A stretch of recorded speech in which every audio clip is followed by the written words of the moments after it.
Hi guys, welcome to the next video on the chapter Globalization and the Indian Economy. In the previous video we discussed about the factors enabling globalization. In this video we'll be discussing the impact of globalization. Now, the impact has been both positive as well as negative, so we'll discuss each of them.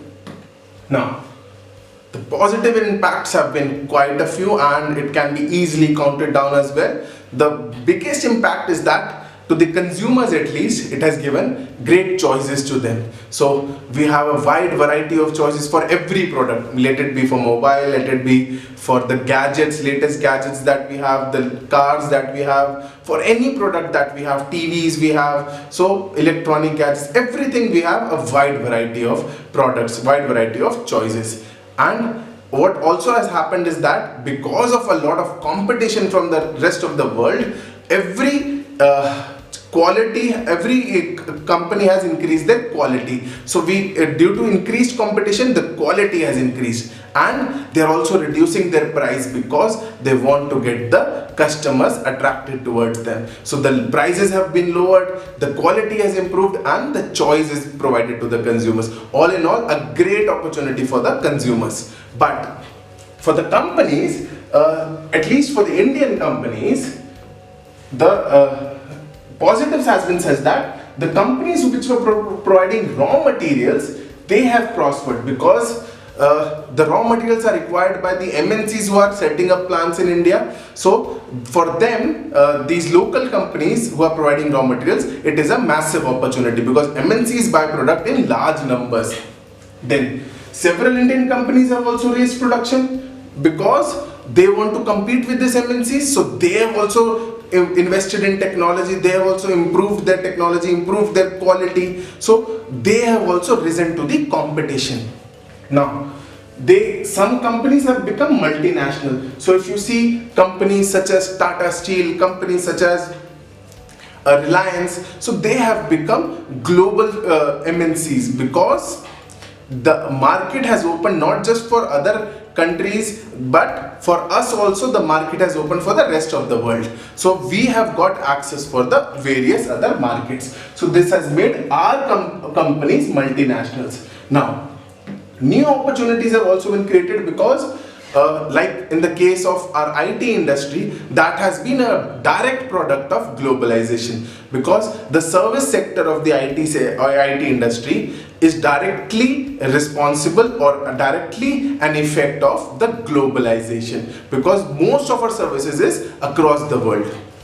Now, these are some of the positives. On the other hand, the negatives has been such that have affected primarily the small producers. So the small producers have either lost a lot of their production or have actually closed down their production, and the workers also have suffered a lot, not a lot but still a significant amount because they have insecure jobs now because we had discussed flexible labor policies when the government implemented that. Now these workers have got insecure jobs, and due to increased competition they are reducing their cost, the companies, because of which they are also paying less wages due to casual employment. Also, a lot of laborers have lost their job due to technology. So they have been displaced by technology. Computers have replaced a lot of data entry operators. So because of this, a lot of people have lost jobs.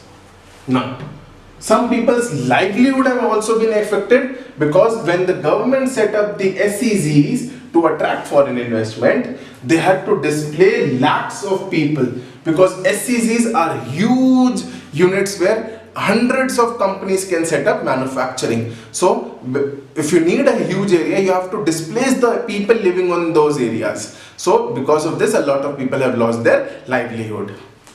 So this has been the negative impact of globalization. Then, now, how to make globalization fair? Now, it could be just for the government as well, and it's also from our point of view. So, from the government's point of view, to make globalization fair, the government should look to ensure that the policies protect the interests of all people, the companies as well as the workers and the consumers.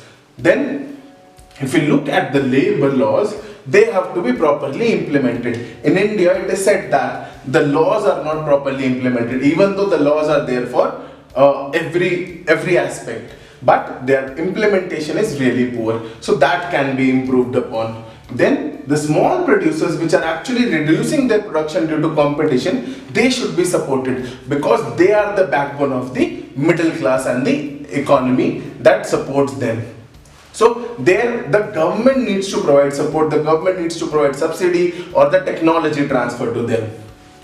Then to protect them, we also need to have some trade barriers and investment barriers, because these small producers, they require this protection, otherwise it's very difficult for them to sustain.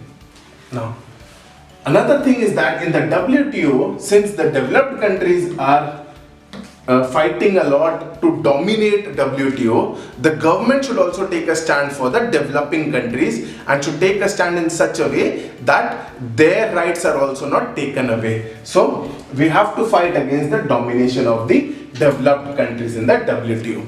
Now, as people, the step that we can take is that we should organize campaigns and representations to influence important decisions. So if we know that the government has not taken a stand in WTO, we should raise a campaign to make sure that the government is aware that the citizens are responsible, the citizens are actively understanding the policies. So this is what as citizens we can do.